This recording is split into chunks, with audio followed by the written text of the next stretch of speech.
I'm not hearing anything, are you?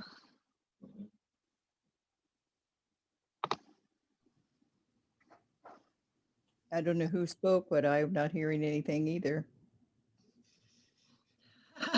Oh, that was me. I can't get my camera working either.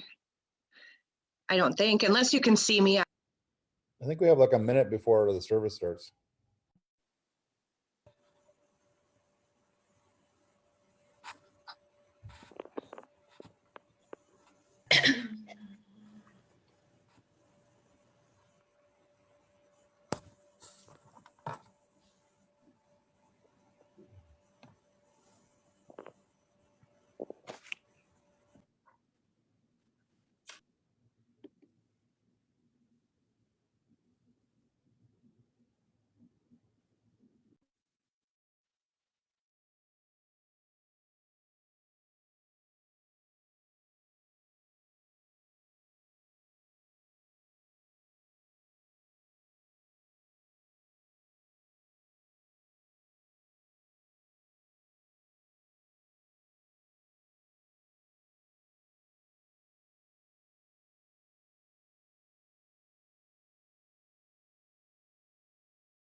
Good morning. Wonderful to be with you this morning. And I'm the Reverend Julianne Lepp. And this morning we will be celebrating Purim, which is from the Jewish tradition. And I wanted to open with these words by Sharon Wiley. For millennia, people have gathered to hear stories, to root for the underdog, to jeer the evil and the unkind. Mirrors to our own lives that we see in our stories, where we hope good things will happen to good people and that evil will be vanquished. This morning we gather for story, for cheering and jeering, for hope and for justice. May this ancient story that we explore today shed new light on our lives, and may we know ourselves connected to millions of listeners who have come before us and millions of listeners who will come after. Come, let us worship together.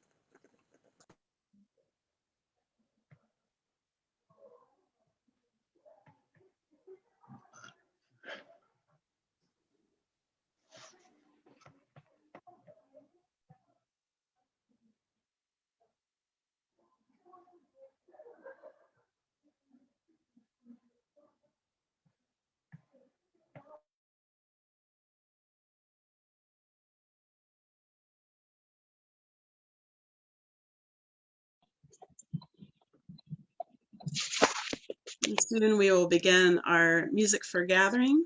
And this was a hymn that is traditional.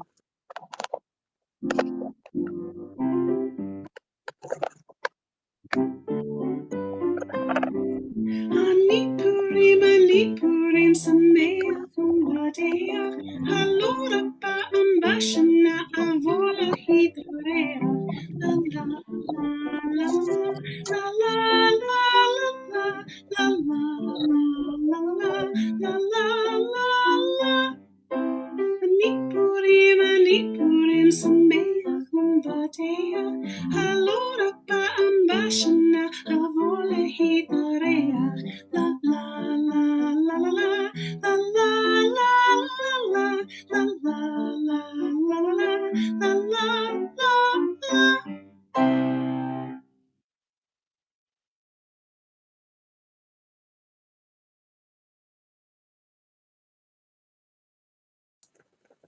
Now we'll have a special announcement from Jim Hepner for our Pledge Committee.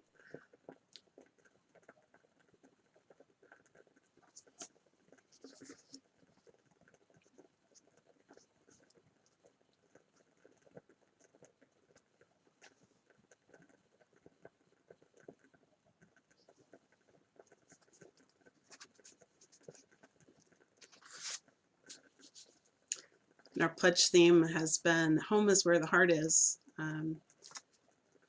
Hold on for just 1 minute while we connect with Jim Hepner for the announcement.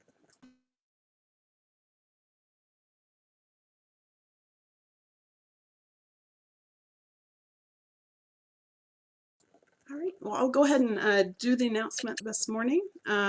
Wanted to share that we are so grateful for our those that have already donated to our 2021 pledge. If you have any questions about that, you can ask me or contact the office.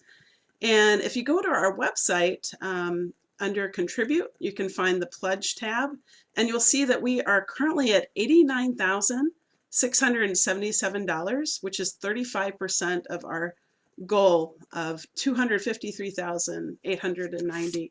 And we're still accepting pledges, and really appreciate all the support. Our pledge drive goes through the March 1st and supports the work of this congregation, our loving ministry and outreach and justice-centered focus. So thank you so much for everyone that has already done that.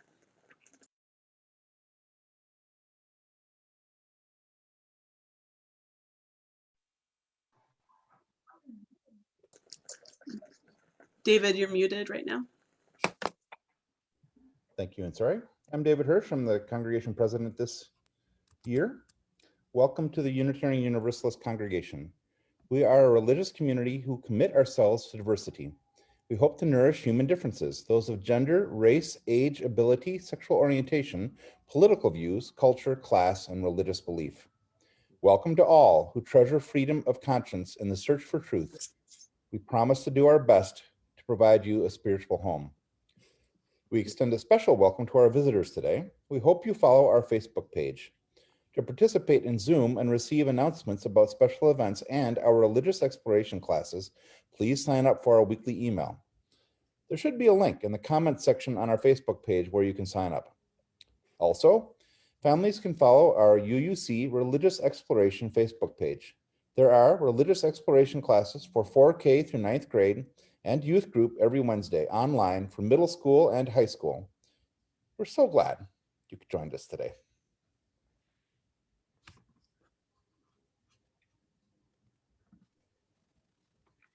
Relive.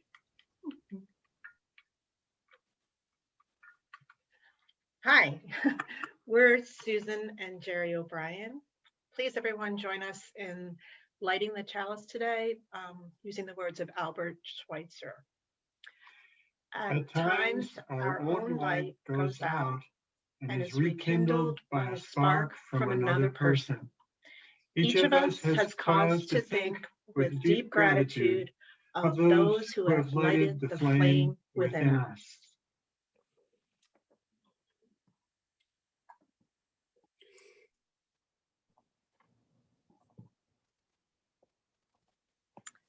Good morning, I'm Allison Oliphant, your worship associate today. Our story for all ages is the story of the Book of Esther, which is excerpted and paraphrased by Reverend Erica Barron. Whenever Jews read Esther on Purim, anytime Haman's name is said, we're supposed to drown it out with noisemakers. It's quite raucous and undignified, which is basically the point of Purim. So whenever I say the name Haman throughout the story, wherever you are, please say aloud, boo. A Jewish cantor let me know that this story from the Hebrew Bible is not intended to be historical in any way. It is a farce. Mordecai and Esther's names sound like Marduk and Ishtar, plus the characters are all archetypes. Drunk, foolish king, wise old man, brave, beautiful queen, etc. So now on to the story. Be ready to boo. Once upon a time, there was a king named Ahasuerus who was in search of a queen. And so he ordered his servants to bring him all of the most beautiful women in the land so that he could find a queen from among them. Now, in this land was a Jew by the name of Mordecai. Mordecai had no children of his own, but he had a young cousin whose mother and father had died when she was a small child, and Mordecai brought her up as his own daughter.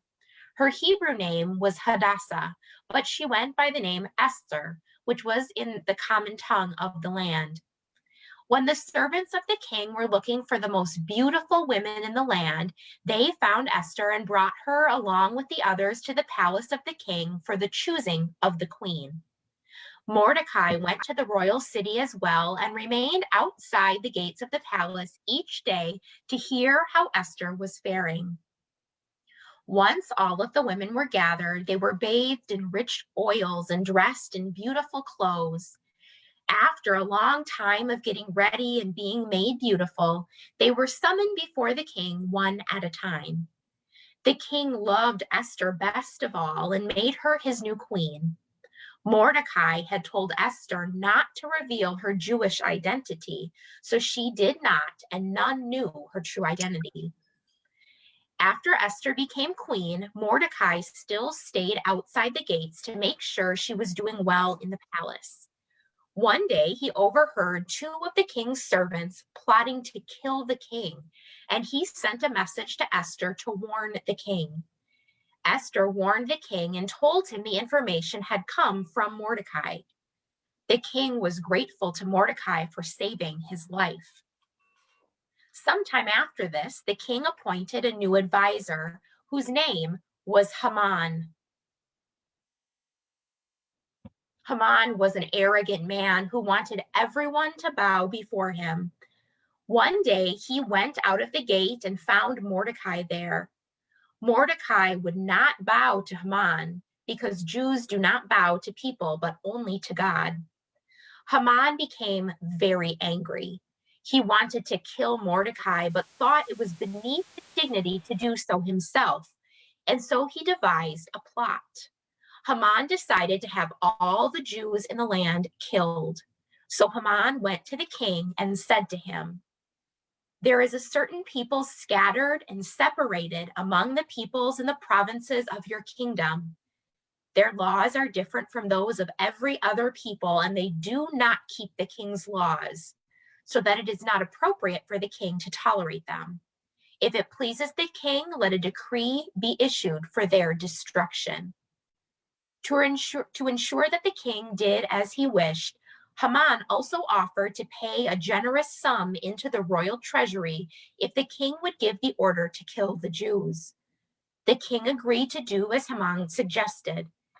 Now a decree went out that all the Jews in the land were to be brought together and killed. From his post outside the palace gates, Mordecai heard this dreadful news. Mordecai sent a message to Queen Esther and told her to reveal her true identity and beg the king to save her people. Esther sent a message back to Mordecai telling him that no one was allowed to go before the king unless he sent for them.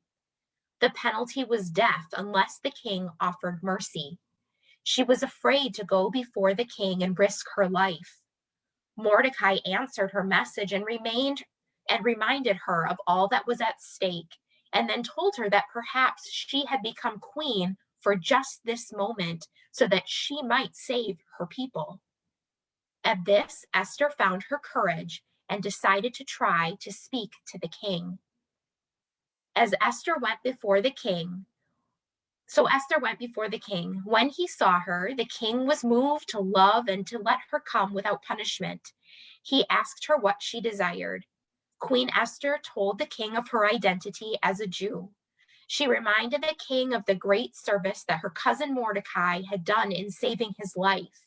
She told him that the order to kill all the Jews had come from a wicked man, his advisor Haman, who was more concerned with his own pride than anything else, and who was conspiring to kill the king's faithful wife, the man who had saved the king's life and all their people. She begged the king to take back the order that Haman had created and to save herself, her cousin, and her people. At the queen's words, the king was deeply moved. He saw that Haman had acted not for the good of the kingdom, but in anger for his own pride. He remembered that Mordecai had saved his life. He decided to change the orders and save the Jews. He also decided that Mordecai would make a better advisor than Haman. And so Haman was replaced by Mordecai. Queen Esther and Mordecai lived for many happy years in the palace of King Azarias.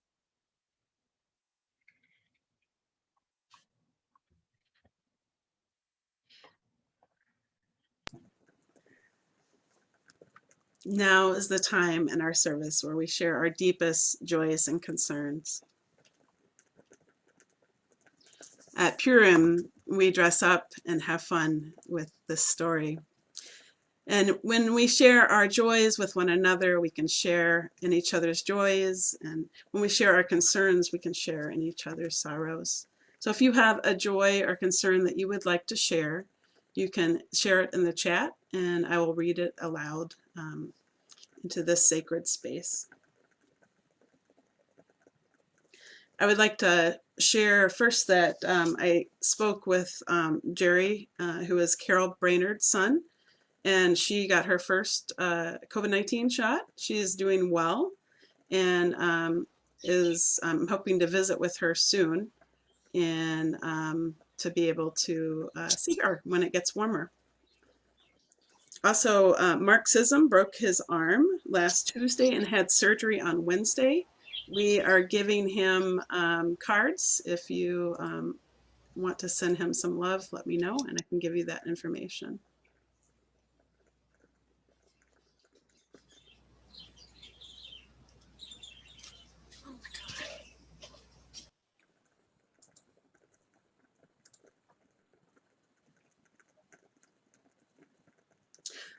Sue shares that she's happy that our Jewish sources are being celebrated.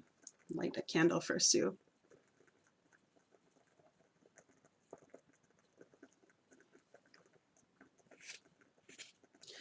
Alita Reese shares that she wants to remember the people in Texas. And I've been hearing from many UU congregations that are handing out water and assistance.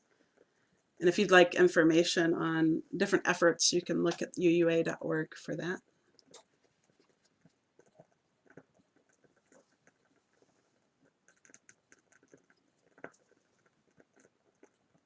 Sue also shares that she is very glad that Mark was not badly injured. Ashley is holding space for her family and we'll light a candle for her. Ooh. Gotta make that candle work. There we go.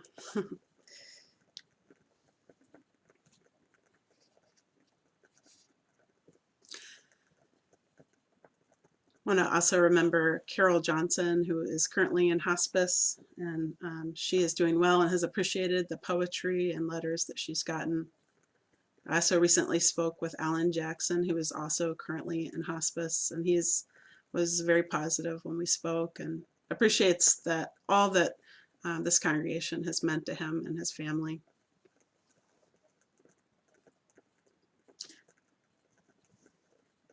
Allison Oliphant shares a concern for her niece and brother-in-law who are sick with COVID. Thankfully, only mild symptoms right now.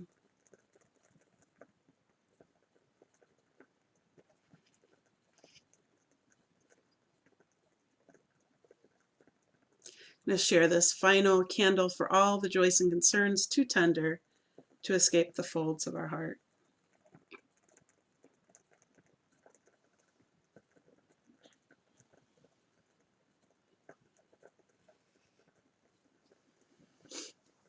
If you'll please join me with the words found in your order of service or in the chat. Love is the spirit of this church, and service its law. This is our great covenant, to dwell together in peace, to seek the truth in love, and to help one another.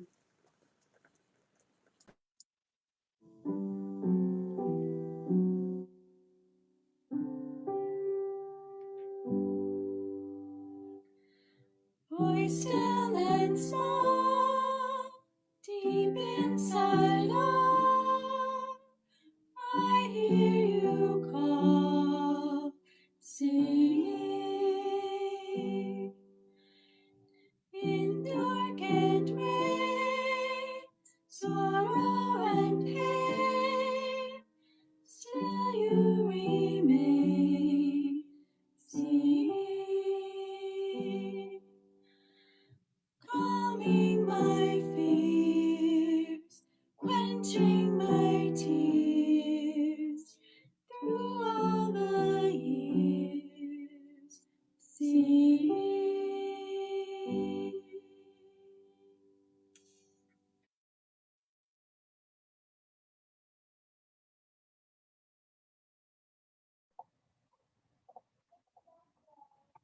This reading is an excerpt from the sermon Purim by David Green.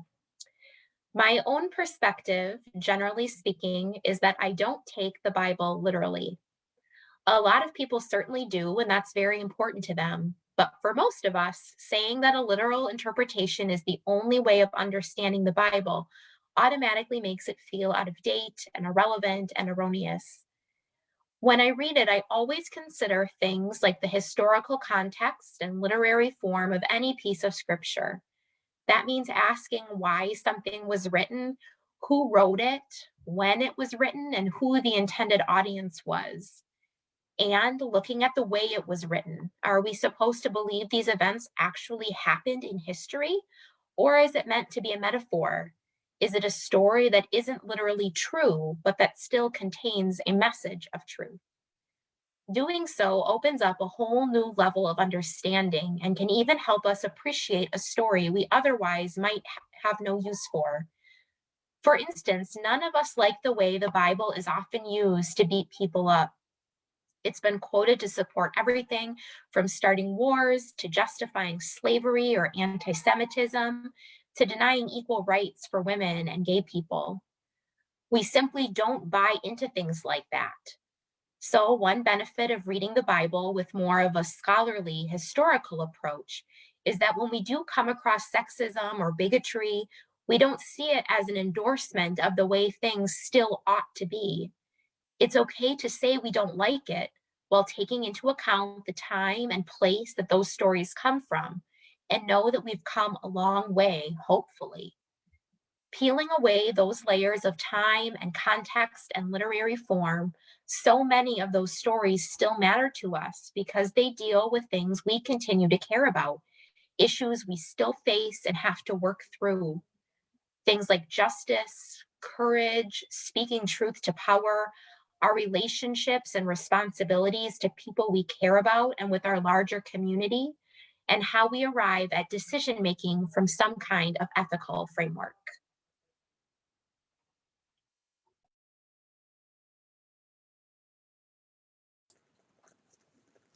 So stories are important. I know growing up that I would look to heroes like Wonder Woman or Laura Ingalls, all these different people I saw on TV. What did I learn from these different stories? And the same is true from our sacred stories. And in ancient sacred stories, we often miss hearing the voices of women. Organized religion has often kept power in the hands of men and reinforced traditions as correct knowledge and interpretation. You must use this version or have this way of doing things. And we've seen this across religious traditions. Dr. Sidney Crawford is a Hebrew scholar, and she writes that Esther has suffered much at the hands of interpreters through the centuries. Although very popular among Jewish people, it was one of the last books accepted into the canon, and only because of its connection with the festival of Purim. The book that was taken to task but for its irreligiosity. That's a hard word to say. Can you say that twice? Irreligiosity. God is not mentioned, and the only Jewish practice that is referred to is fasting. The rabbis were troubled by Esther's failure to live as a Jew. She had sexual intercourse with and marries a Gentile, lives in a Persian court, and does not follow Jewish dietary laws. In addition, she also appears to follow Persian harem customs. And so what's interesting in this story, though, is to think about who has power and why. And I'll talk a little bit more about this. Dr. Crawford argues that these criticisms fail to grasp the true purpose of the Book of Esther, which is to demonstrate that Jews living in exile can have success without giving up one's identity as a Jew. And I spoke with Reverend Marty Keller, who is a Jewish Unitarian minister. She also happened to be my mentor during seminary. And she was in a workshop recently, that's the gift of Zoom, with a rabbi in Atlanta Pamela Gottfried, and was talking about just this topic. Because I messaged her and I said, hey, give me the scoop on Purim. I grew up Episcopalian. So I want to, hear what you think. And we talked about how Purim is a command to revel. And you saw Allison wear a mask and dressing up. Some people have referred to it as the Jewish Halloween, which is not completely correct, but it's all about making fun in the story, as we heard, like booing Haman, and to really celebrate the victory that was had in this story. She pointed, Reverend Marty pointed out that God shows up not in word, but maybe in the action of the story. So the holy is this woman overcoming all odds. They tried to kill us, let's revel. Purim is a command to revel. And we think about, all that people have been through lately with COVID and the pandemic and being separated and all the horrible politics and violence that this country has been rocked by. And it seems like this is a holiday that could really offer some outlet. And we also think about the Jewish people as an oppressed people. The power of public revelry is powerful. I know that people in New Orleans right now have really been sad to lose the chance to do that, to let their hair down and to be able to do Mardi Gras in the same way. And I'm sure that's true across the world for people who are trying to celebrate Purim in ways they have done so. So women in the world of the Persian diaspora, as in many other cultures, were, powerless. They were marginalized members of society. Even if they belonged to the dominant culture, they could not simply reach out and take power. I mean, we see even now that women are demonized when they try to get elected. They're called names and they're angry, and, if they try and stand up for themselves. And you can imagine a long time ago, this was even more the case. And so how do you take power when you're a woman? As the actions of Esther demonstrate, this can be done by charm, beauty, political intelligence, taking well-placed risk. She saved her people in the story, brings about the downfall of the enemy, and elevates her kinsman to the highest position in the kingdom. But I think there's an untold hero in this story, or heroine, if you want to say that, which is Vashti. And she's the queen who refused to cooperate, and she was executed for it. An article about Purim talks about Vashti's resistance. As early as the 19th century, her resistance to her husband's wish to use her as a sex object made her an icon for early feminists.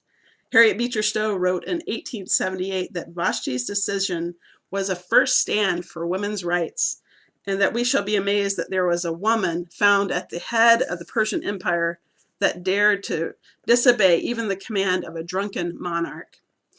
About 20 years later, the Women's Bible Commentary was put together by suffragist Elizabeth Cady Stanton, and she called Vashti a representative of self-centered womanhood, in a good way, to the heights of self-consciousness and self-respect.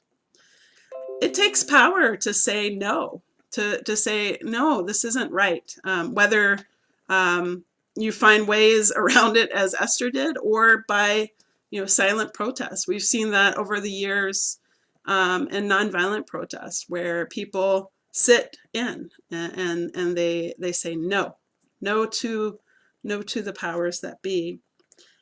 Rabbi Dina Klein is a rabbi in New York City, and she remembers when she was little that no one wanted to play Queen Vashti. And she said that today I really try to encourage the girls that I'm teaching to embrace her as a hero. She's busy, she stands up for herself, and this is a strong opportunity. There aren't many stories in the Bible or Hebrew Bible that feature women as heroines. And that's so important, right? To see ourselves in sacred stories. We see that when Black and Indigenous people are not recognized as leaders of history, or stories are silenced, or Jesus is depicted on a wall as this white European blonde dude, Sorry, that's not how he was historically. or when LGBTQ people are left out of leadership, history, sacred spaces. And we can go on and on about the people who are marginalized and left out of power or sanctity and the harm that that does to people. So we can look to Esther as a chance, this story as a chance to think about who is included and who is not in power and why. And how can we lend our allyship or our own voices, depending on the circumstances, to help bring about change, to think in different ways. You know, sometimes it is tomfoolery and humor, and other times it is silence. And you know, on the one day a year in Judaism, on Purim, traditions are turned on their head, permitting behavior that in Judaism is normally forbidden. You can go back centuries to a time when Jews were encouraged to engage in masquerading and merrymaking, gambling and mock thievery, and drinking to the point where they couldn't distinguish between cursed be Haman and blessed be Mordecai. The 14th century Italian scholar Calanos Ben Calanos described scenes of children pelting each other with nuts and adult horsemen with flaming branches blowing trumpets. And nowadays you'll see children masquerading through a synagogue with a mask. And laughter is so important. Recognizing these ancient customs helps us to remember that that people need to celebrate their victories, especially when we don't have them. And we think that, you know, February is Black History Month and how important that is. I've seen so many businesses looking to say buy Black owned, and we've seen that on Google and Etsy and all sorts of places. In Unitarian Universalism, we draw from many traditions, and one of those is certainly the Jewish tradition.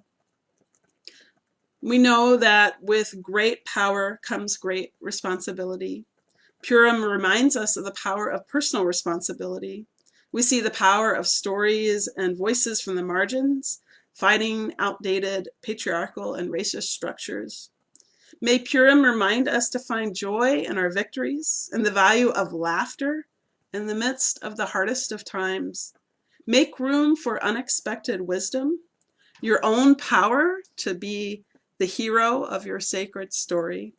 It might just save you and others as well. Amen. Thank you.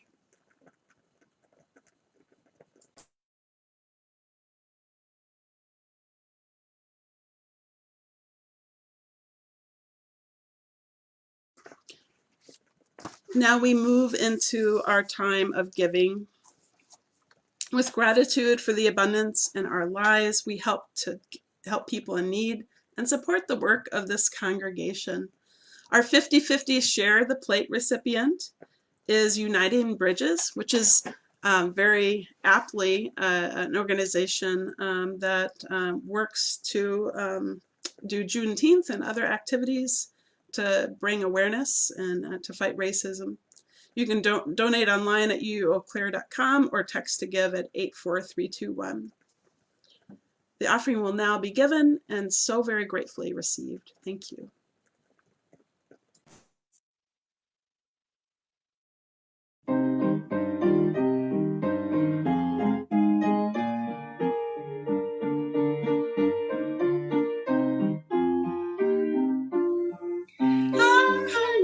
הניסים ועל הברכן ועל הגבורות ועל התשועה ועל המלחמות שעשית לאבותינו בימים ההם בזמן הזה.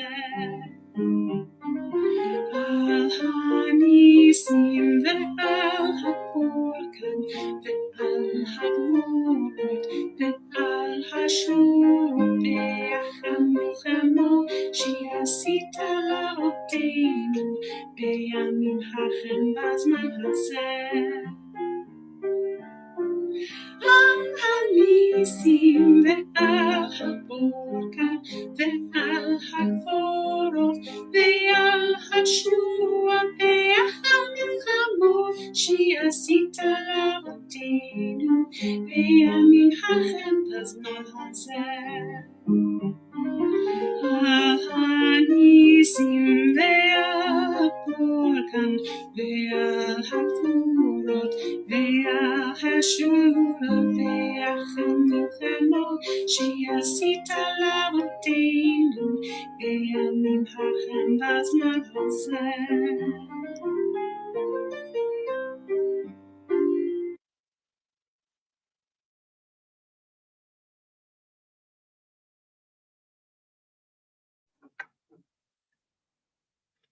Please join us in extinguishing your chalice with these words. We extinguish this flame, but not the light of truth, the warmth of community, or the fire of commitment. These we carry in our hearts until we are together again.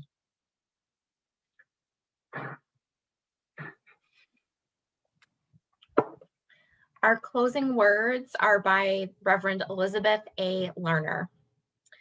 One of Judaism's great strengths as a religion is its capacity to encounter life's darkness, acknowledge it, even honor it, and still struggle on, not denying the pain or chaos of living, but despite that pain and chaos.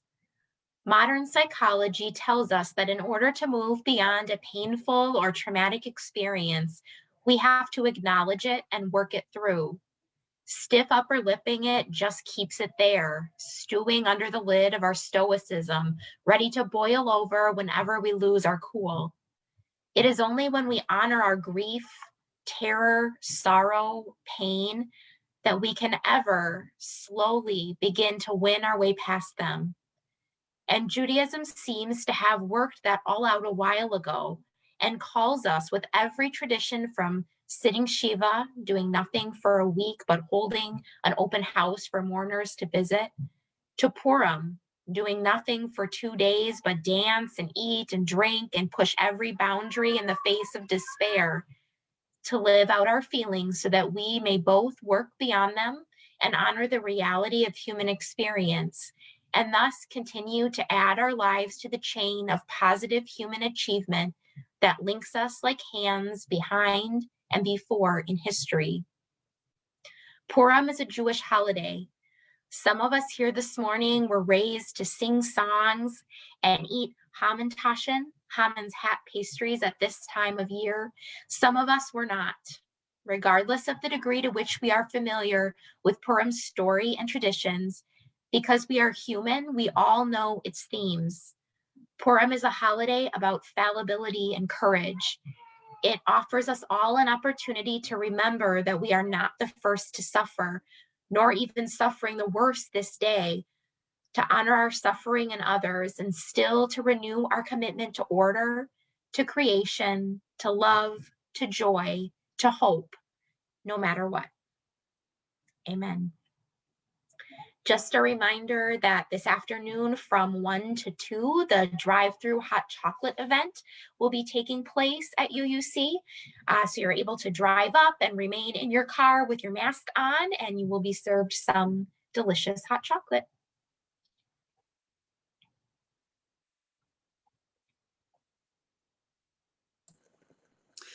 And before we close our service, I just want to thank everyone who is tuning in from Facebook, and encourage you to fill out a visitor form if you haven't, if you'd like to learn how to join us on Zoom. And for those who are in Zoom, we'll be doing Joys and Concerns following the service as well. Go in peace and go in love. Shalom. Thank you.